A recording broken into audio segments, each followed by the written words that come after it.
firman Tuhan di pagi hari ini saya beri tema Bait Allah Sejati. Bait Allah Sejati, kekasih-kekasih Tuhan. 1 Korintus 13 ayat 16 dan 17 ini kekasih Tuhan merupakan ayat kunci dari 1 Korintus pasal 3 ini kekasih-kekasih Tuhan. Penulis kitab ini adalah Rasul Paulus, kekasih-kekasih Tuhan.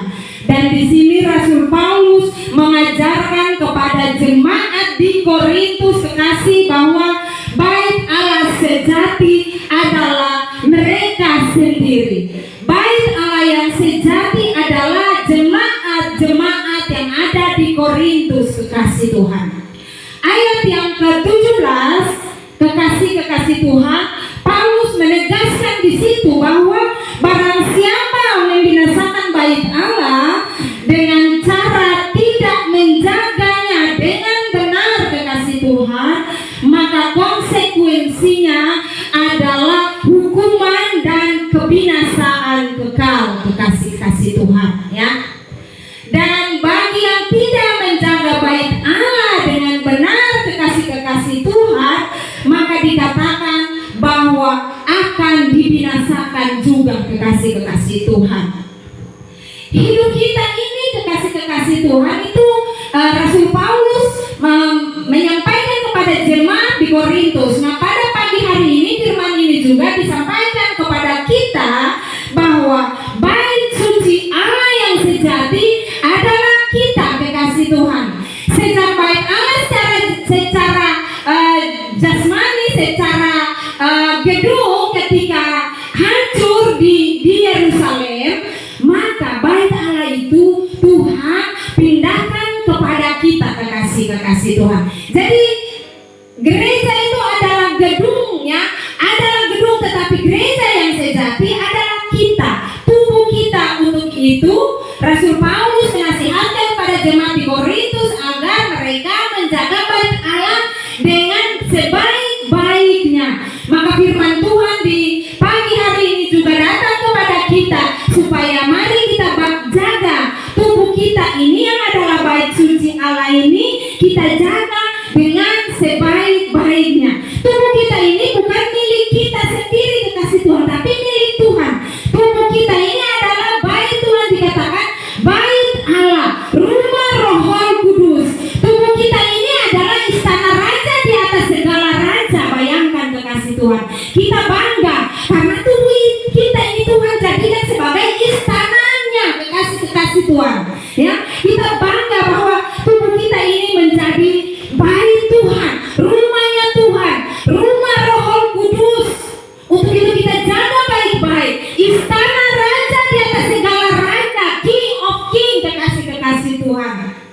Mari kita lambaikan tangan untuk raja di atas segala raja yang telah memilih kita, saya dan saudara. Kita dulunya tubuh kita ini fana, kita kotor, kita najis, kita adalah sampah, ya. Hidup kita bagaikan kita berada di tumpukan-tumpukan sampah, dan Tuhan melihat kita. Karena apa dikasih Tuhan?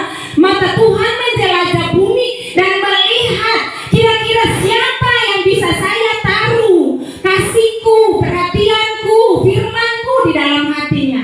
Tetapi Tuhan melihat, ya. Tuhan melihat bahwa kita yang duduk ini, kita semua dari kecil sampai besar, Tuhan melihat. Tuhan pandang bahwa kita berharga. Yesaya mengatakan bahwa engkau berharga di mataku. Siapakah kita sehingga Tuhan memandang kita berharga? Sebab kita berharga di mata Tuhan. Kita spesial di mata Tuhan. Untuk itu jangan merusak diri kita. Jangan melihat diri kita ini tidak berharga. Jangan melihat diri kita ini saya hina, saya miskin, saya tidak ada apa-apa.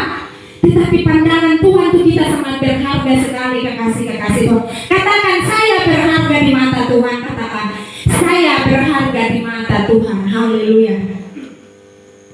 Kekasih-kekasih Tuhan, tubuh kita, saya tadi katakan bahwa tubuh kita adalah rumah Roh Kudus, istana raja di atas segala raja.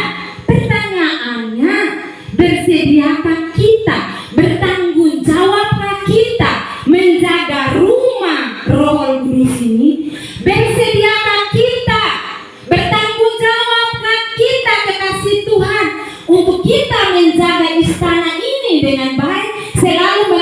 membersihkannya, selalu menyapu bersih istana ini atau tidak, kekasih Tuhan? Kekasih Tuhan, ketika kita merenungkan firman ini, kekasih Tuhan, kalau kita merenungkan dengan baik-baik, sedih, air mata bisa keluar, kekasih Tuhan. Siapakah kita? Kita ini adalah sampah, kita najis, kita kotor, ya, kita penuh dengan lumpur dosa, tetapi Tuhan mengangkat kita, Tuhan membersihkan kita, kemudian Tuhan mengangkat kita dan menaruh di atas gunung batu kelumputan, kekasih Tuhan, dan kita spesial di mata Tuhan. Untuk itu di pagi hari ini, lihatlah diri kita, lihatlah diri saudara-saudara, bahwa saudara sangat berharga di mata Tuhan, sangat spesial di mata Tuhan. Saudara-saudara ada di luar sana mungkin dipandang oleh orang dengan tidak benar, tidak baik, tapi harus punya hati yang besar bahwa saya ini spesial di mata Tuhan. Saya tidak perlu orang mau bilang apa, orang bilang apa di sebelah kanan, orang mau bilang apa di sebelah kiri, tetapi saya cuma mau mengatakan bahwa saya berharga di mata Tuhan, saya spesial di mata Tuhan. Saya mau menyenangkan hati Tuhan, saya tidak mau menyenangkan hati manusia.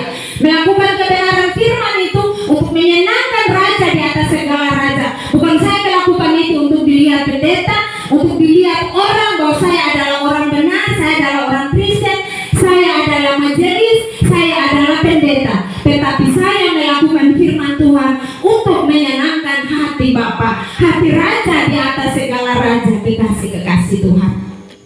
Untuk itu mari kita jaga bait Allah ini dengan baik-baik, ya kekasih Tuhan.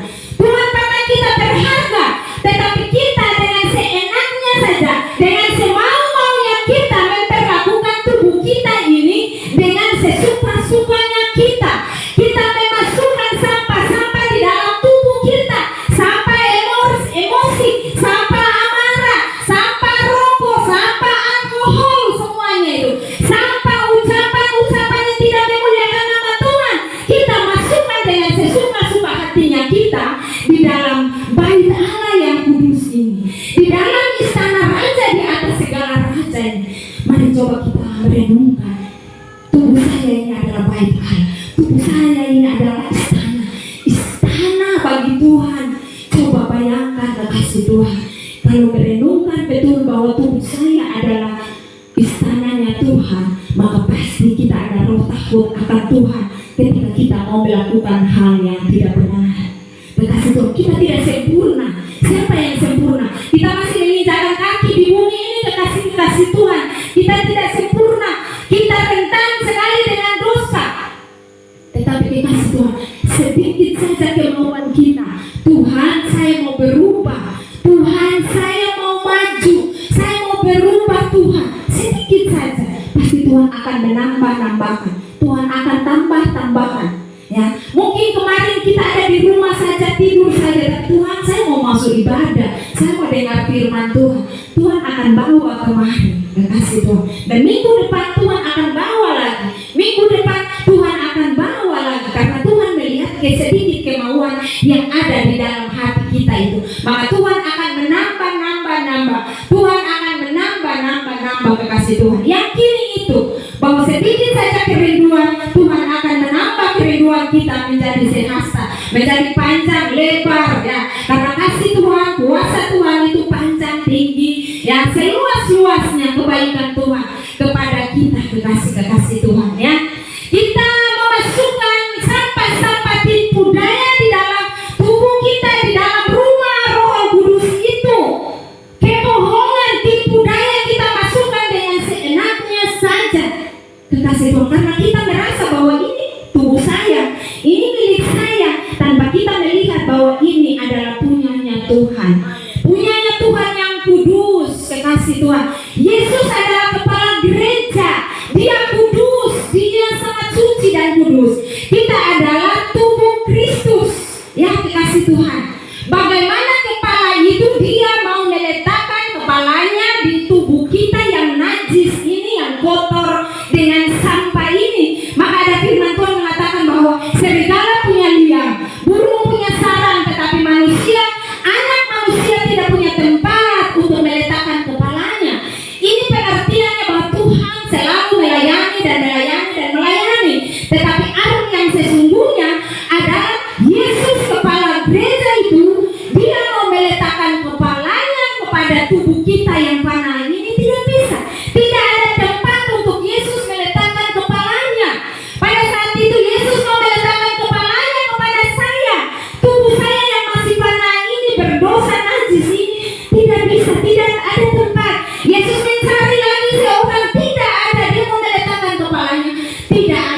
tidak bisa dan tidak bisa. Maka pada saat kita akhir zaman, ketika saya menyampaikan bahwa nanti ketika gereja sementara ini dibina oleh bintang-bintangnya Tuhan, gembala-gembala lokal untuk menuju kepada kesempurnaan, bahwa gereja akan disempurnakan. Dan pada saat itu ketika terjadi pengangkatan, maka gereja melahirkan anak laki-laki yang disebut dengan generasi penerobos, generasi gada besi. Di saat itu gereja sudah disempurnakan, kepala gereja sudah menyatu, maka gereja melahirkan orang-orang yang sempurna untuk diangkat kepada Allah dan tahtanya. Kasih Tuhan. Sedangkan yang tidak sempurna, saya sudah jelaskan bahwa akan disingkirkan di padang gurun dan akan dipelihara seperti orang Israel dipelihara di padang gurun untuk disempurnakan. Kekasih Tuhan, nanti baca di Yesaya 35. Di saat itu gereja Tuhan, mempelai Tuhan akan disingkirkan untuk disempurnakan di sana. Kekasih Tuhan, menanti ketika bunyi nafiri, maka orang-orang mati akan bangkit. Kemudian gereja yang sudah disempurnakan itu akan terangkat, diubah dulu dalam tubuh kemuliaan. Kita punya badan seperti begini, sebelum diubah dalam tubuh kemuliaan kita tidak bisa terangkat, kita tidak bisa tersingkir. Kita yang badan kecil-kecil juga tidak bisa, apalagi badan yang besar-besar. Kekasih Tuhan, tapi saatnya kita akan diubah dalam tubuh kemuliaan, baru kita disingkirkan di sana, diperbaiki ya. Di situ dikatakan orang buta akan melihat. Nanti pulang baca itu Yesaya 35 di situ.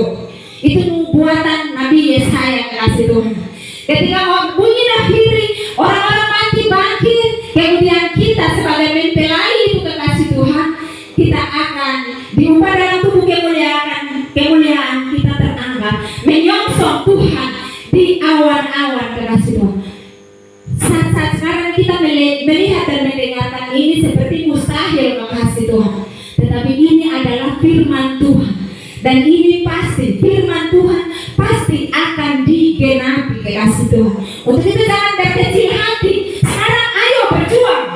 Tidak ada mustahil kalau kita diangkat kepada Allah dan tahtanya. Tidak ada yang ada jemaat, nanti baru saya jelaskan, ada jemaat yang karakternya jelek sekali, tetapi dikatakan bahwa ketika dia bertobat sungguh-sungguh, maka dia akan mengalami pengangkatan kepada Allah dan tahtanya. Kekasih Tuhan, untuk itu sekarang jangan berkecil hati bahwa saya masih berdosa, saya masih begini, saya masih begitu. Tapi mari kita berjuang. Pasti saatnya kita akan menjadi orang-orang yang sempurna. Beri kemuliaan bagi Tuhan. Kekasih Tuhan, jangan berkecil hati bahwa saya masih berdosa, saya masih begini, saya masih begini. Sedikit saja kemauan kita, Tuhan akan mengangkat kita.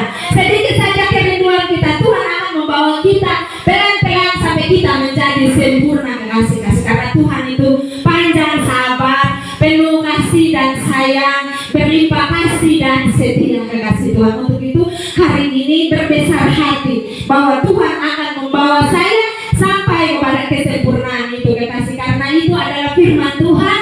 Maka ketika kita punya kerinduan, firman itu akan digenapi dalam kita. Kekasih Tuhan, kekasih Tuhan ya, dikatakan dalam Yesaya 43 dan 43, kekasih Tuhan, di situ dikatakan kita dipandang berharga dan kita dijadikan biji matanya Tuhan. Bayangkan, kita berharga, kita dijadikan biji matanya Tuhan. Biji mata itu, kekasih Tuhan, bagian yang paling rentan sekali. Ketika Tuhan menjadikan kita biji mata Tuhan, maka ketika kita diutak-atik oleh manusia, Tuhan merasa sakit loh. Kalau kita diungkit-ungkit, Tuhan merasa sakit. Karena apa? Kita adalah biji mata Tuhan. Kita dikorek-korek, kita dicungkil-cungkil masa kita, masa lalu kita.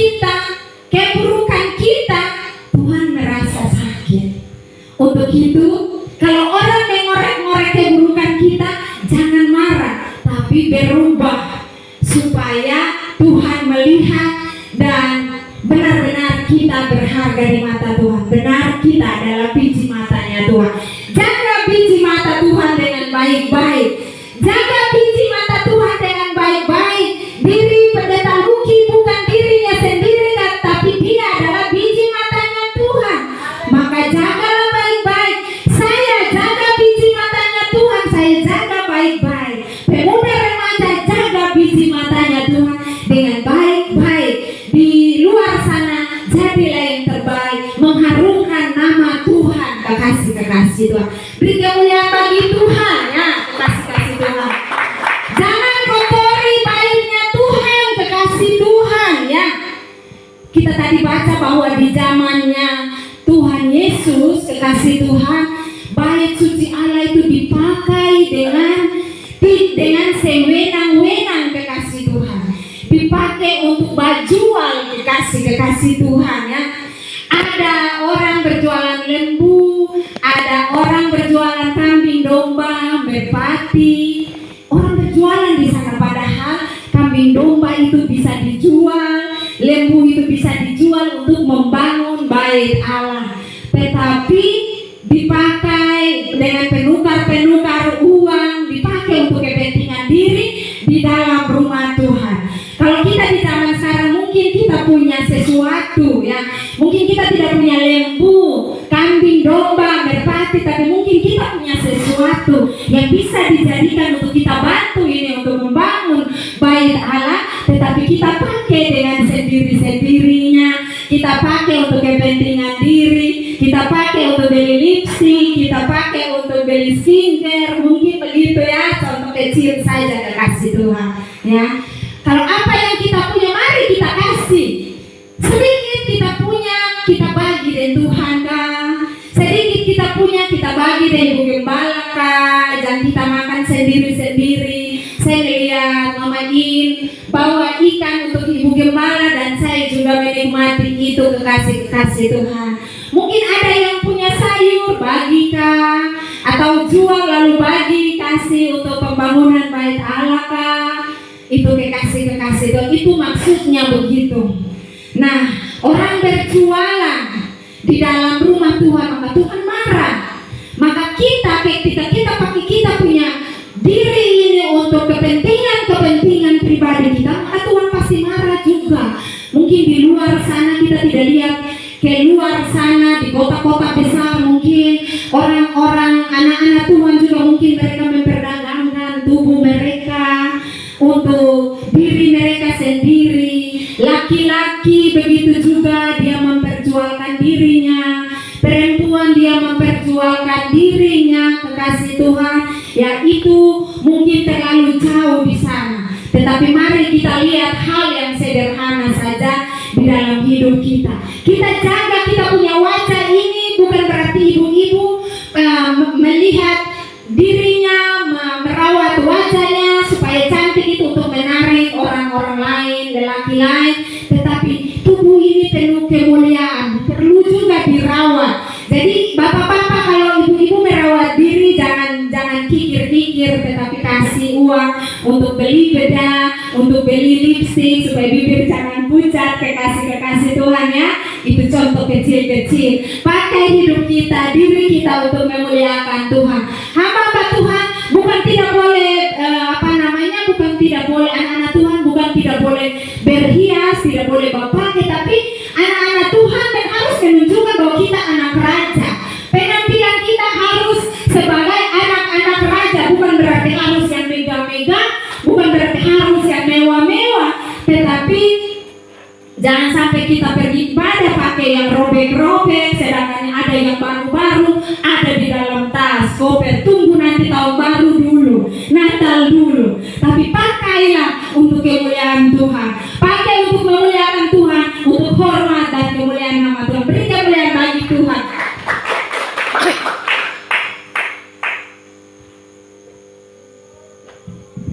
Kekasih-kekasih Tuhan, saya mau melihat bahwa Yeremia 18 ayat 1 sampai 2 23, kekasih-kekasih Tuhan. Di sini dikatakan bahwa ini tentang pekerjaan tukang periuk, kekasih Tuhan. Bahwa kita seperti periuk, kita seperti bejana hidup kita yang sekarang yang adalah bait Allah ini. Mungkin kita masih peot-peot, mungkin kita masih punya kurang-kurang. Tuhan harus hancurkan itu dulu, lalu bentuk dengan baik-baik, supaya bejana hidup kita, bait Tuhan ini dengan indah dan megah di matanya kekasih-kekasih Tuhan, ya. Kekasih-kekasih Tuhan, Roma 12. Di sini Roma 12 ayat 1 dan juga Yakobus 1 ayat 27. Di sini menekankan bahwa ibadah yang sejati adalah mempersembahkan diri sebagai persembahan hidup yang kudus, yang berkenan kepada Allah, dan menjaga diri kita dari pengaruh-pengaruh dunia, pengaruh-pengaruh dosa, ya. Biar banyak gangguan, pengaruh-pengaruh yang datang banyak, tetapi kita tolak. Mungkin kita masih menerima separuh karena kelemahan kita, tetapi kita tolak yang lain-lain. Minta lagi, Tuhan, ini masih ada dalam diri saya, Tuhan tolong saya, maka pasti pertolongan Tuhan, pasti semuanya akan tertolak. Kekasih-kekasih Tuhan, kekasih-kekasih di dalam Tuhan kita Yesus Kristus. Kita mau melihat lagi Bapak Ibu kekasih-kekasih Tuhan. Di akhir zaman ini, iblis dia tidak akan tinggal diam. Dia akan mengganggu anak-anak Tuhan, gereja-gereja Tuhan, untuk mengotori bait Allah yang sejati, kekasih-kekasih Tuhan. Tetapi mari, Roh Kudus juga bekerja 2 kali lipat. Iblis bekerja 2 kali lipat, tetapi Roh Kudus juga bekerja 2 kali lipat. Mari kita melihat apakah kita mau ikut yang iblis bekerja, ada di dalam pekerjaan iblis yang 2 kali lipat itu, atau kita ada di dalam pekerjaan Roh Kudus yang bekerja 2 kali lipat. Mari kita bawa diri kita untuk ditawan oleh Roh Kudus. Biarlah kita jangan jatuh ke dalam dosa, tetapi kita jatuh di bawah kaki Yesus, Roh Kudus yang menawan kita. Maka Tuhan dengan tangannya yang penuh kasih itu, dia akan mengangkat tangan kita, memegang tangan kita, dan dia mengangkat kita sambil mengatakan, marilah kepadaku semua yang letih lesu dan berbeban berat, aku akan memberikan kelegaan kepadamu. Mungkin kita di pagi hari ini kita datang dengan beban-beban yang berat, tetapi Tuhan, janji Tuhan, firman Tuhan bahwa dia memegang tangan kita, dia mengangkat beban kita, dia taruh di atas pundaknya, dia yang memikulnya, dan kita menjadi lega. Kekasih-kekasih Tuhan, beri kemuliaan bagi Tuhan, nama Tuhan dipermuliakan. Sekarang ini kekasih-kekasih Tuhan, kita ada di dunia, kekasih Tuhan, yang penuh dengan godaan dan cobaan. Kekasih-kekasih Tuhan, ya, bahwa di dalam dunia ini, kalau kita tidak memegang firman Tuhan, kita tidak panggil nama Yesus, maka kita akan terseret dan terseret. Kita akan jatuh dan mulai tidak berdaya. Tetapi Yesus adalah jaminan kita. Maka mari kita memegang tangan Yesus, kita memegang firman Tuhan Yesus, kekasih-kekasih Tuhan, ya. Dan kita mau melihat bahwa kita mau membaca dulu Wahyu 18 ayat 1 sampai 3. Pendeta Luki boleh membacakannya. Wahyu 18 ayat 3, 1 sampai 3.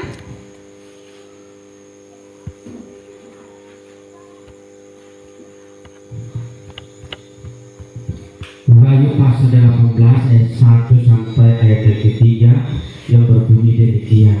Kemudian daripada itu aku melihat seorang malaikat lain turun dari surga. Ia mempunyai kekuasaan besar, dan bumi menjadi terang oleh kemuliaannya. Dan ia berseru dengan suara yang kuat, katanya, sudah rubuh Babel, kota besar itu, dan ia telah menjadi tempat kediaman roh-roh jahat dan tempat bersembunyi semua roh najis dan tempat bersembunyi segala burung yang najis dan yang dibenci. Karena semua bangsa telah minum dari anggur hawa nafsu cabulnya, dan raja-raja di bumi telah membuat cabul dengan dia, dan pedang-pedang di bumi telah menjadi kaya oleh kelimpahan hawa nafsunya.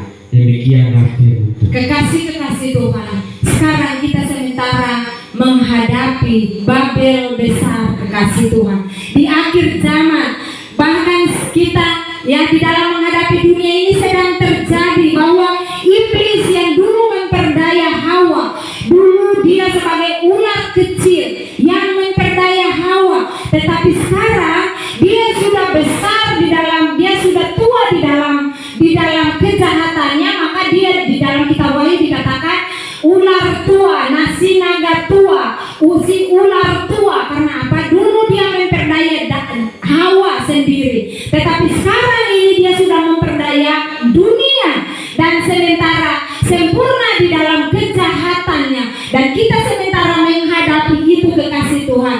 Dan iblis nasi naga tua itu, kekasih Tuhan, dia bekerja keras merasuk antikris, kekasih Tuhan dan nabi palsu untuk memperdaya gereja Tuhan, kekasih Tuhan yang adalah bait Allah yang sejati.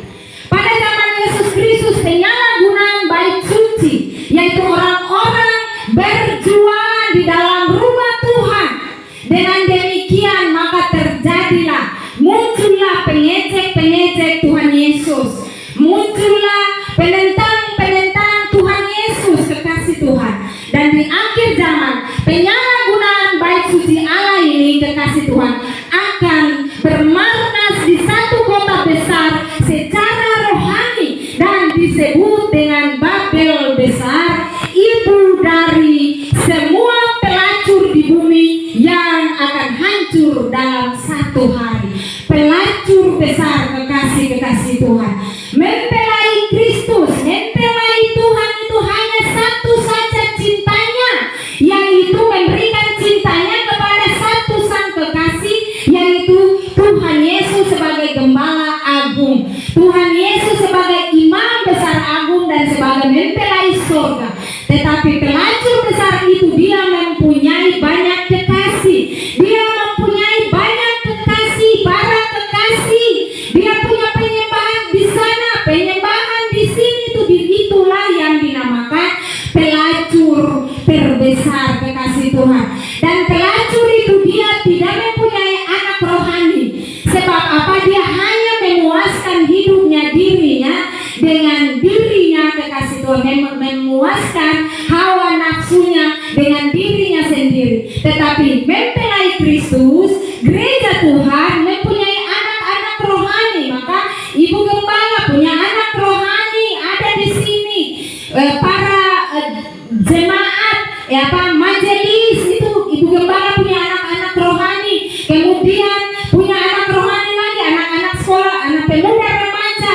Kemudian punya anak rohani lagi sama anak-anak sekolah minggu. Dan semua ini akan menjadi Kristus kecil untuk menyelamatkan dunia ini, kekasih Tuhan. Kita semua adalah Kristus kecil untuk menyelamatkan gereja Tuhan yang sementara ada di luar sana, yang sementara bermain di pelataran setan. Kita sebagai Kristus kecil, kita sebagai penebus kecil, mari kita bekerja untuk kita menyelamatkan keluarga kita, anak kita, istri kita, suami kita. Kita sebagai penebus kecil untuk menebus, untuk mengangkat mereka dan bawa jiwa-jiwa itu kepada Tuhan, kekasih. Kita membaca lagi Wahyu 18 ayat 4 dan 5, Pendeta Luki. Ini sebentar lagi.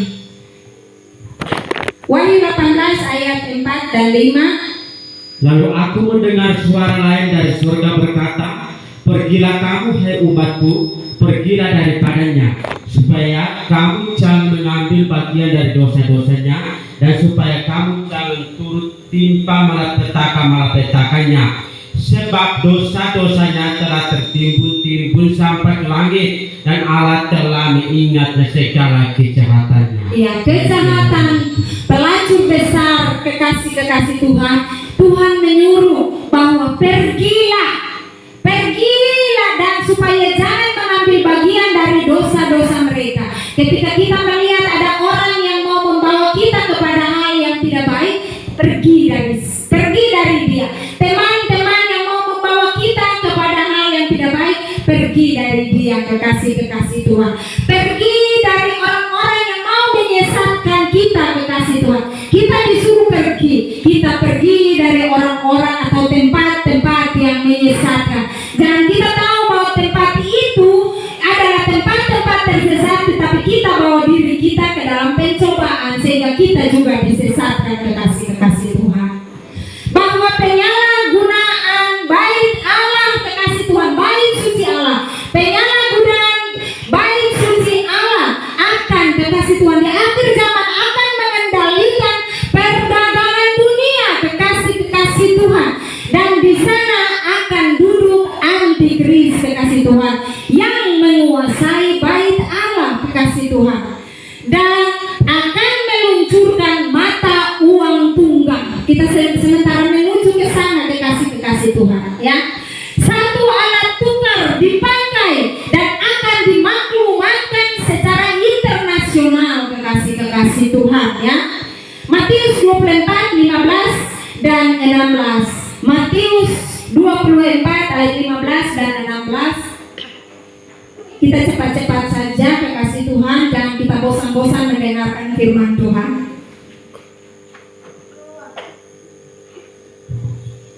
Matius 24 ayat 15 dan 16. Jadi apabila kamu melihat pembinaan kecil berdiri di tempat kudus menurut firman yang disampaikan oleh Nabi Daniel, maka pembaca hendaklah memperhatikannya. Maka orang-orang yang di Yudea haruslah melarikan diri ke pegunungan. Demikian. Haleluya. Bahwa di kitab Wahyu mengatakan bahwa yang berdiri di bait Allah itu bukan pendeta, bukan orang kudus, tetapi pembinasa keji, kekasih-kekasih Tuhan, yang akan berdiri di bait Allah, kekasih-kekasih Tuhan, ya. Dan di firman Tuhan mengatakan bahwa orang-orang yang ada di Yudea harus melarikan diri ke pegunungan. Ini pengertiannya bagaimana, kekasih-kekasih Tuhan? Harus berlari ke pegunungan. Kita yang ada di tempat yang rendah, pengajaran-pengajaran yang tidak memuliakan nama Tuhan, kehidupan yang tidak memuliakan nama Tuhan, kita disuruh untuk pergi ke pegunungan. Ke pegunungan itu apa, kekasih Tuhan? Tempat yang tinggi, yaitu pengajaran yang tertinggi adalah firman Tuhan, kekasih-kekasih Tuhan.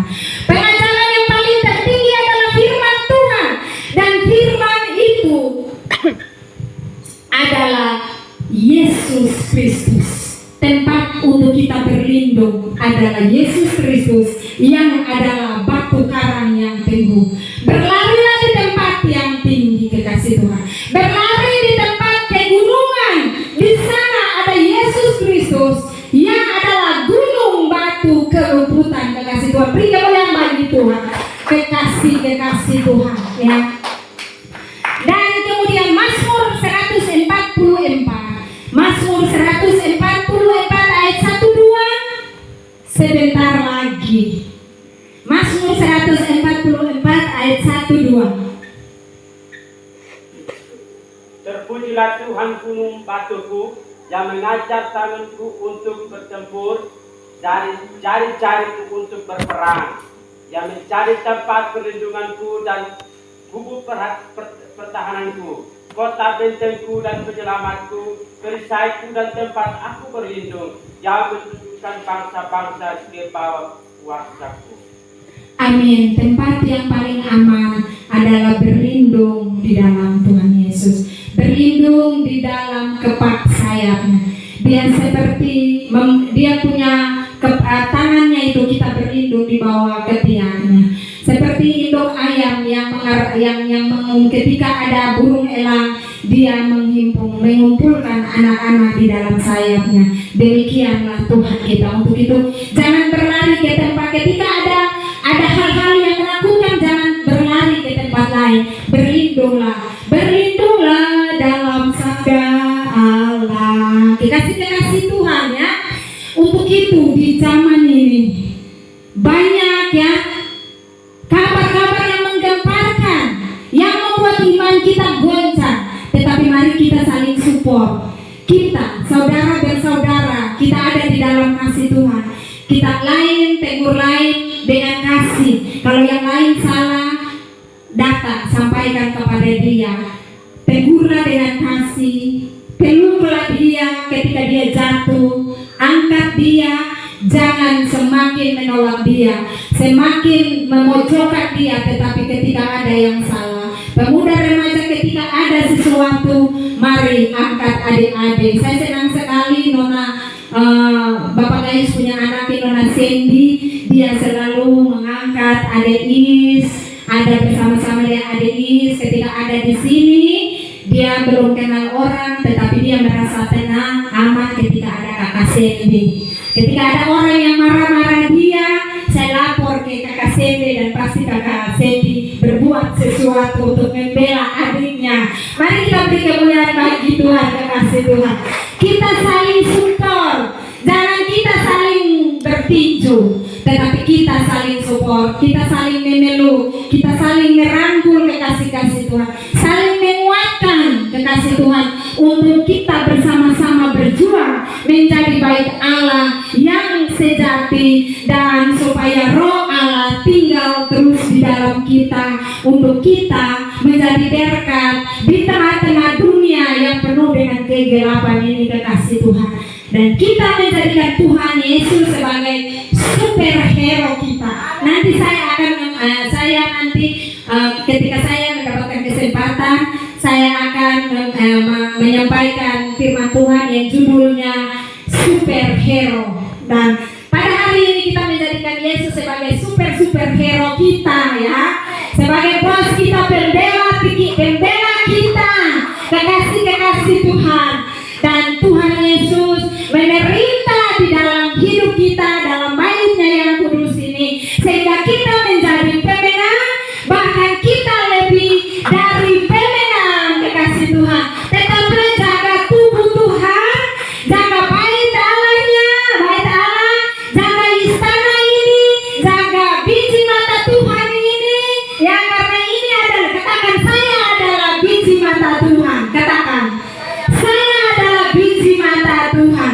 Barang siapa yang mengorek-ngorek saya, Tuhan bela saya, kekasih Tuhan. Tuhan pembela kita, kekasih Tuhan.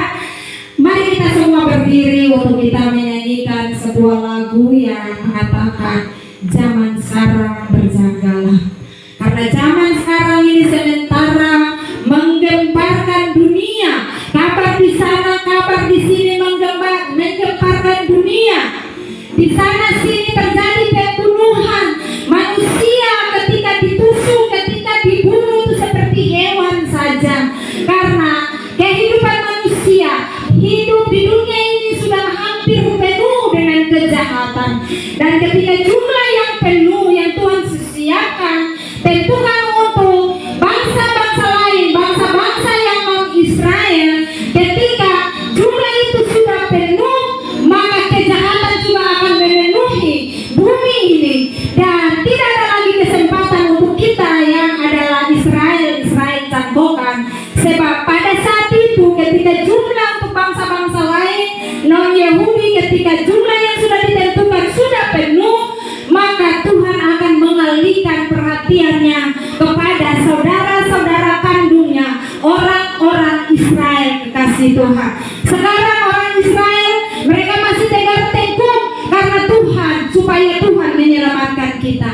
Tetapi ketika jumlah yang Tuhan tentukan sudah penuh, maka Tuhan akan kembali menyayangi bangsa Israel. Dan pada saat itu kejahatan di bumi sudah penuh dan kita tidak ada lagi kesempatan. Untuk itu mari kita siapkan diri kita dari sekarang, jangan kita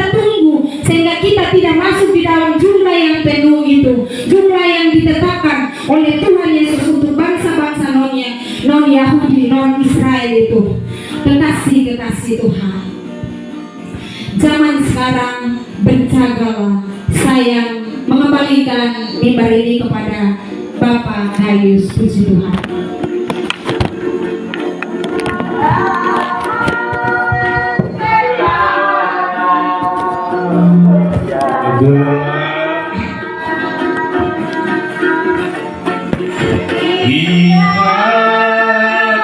Dunia bergelora, kedengaran sini sana, kedengaran sini sana, banyak kabar menggemparkan,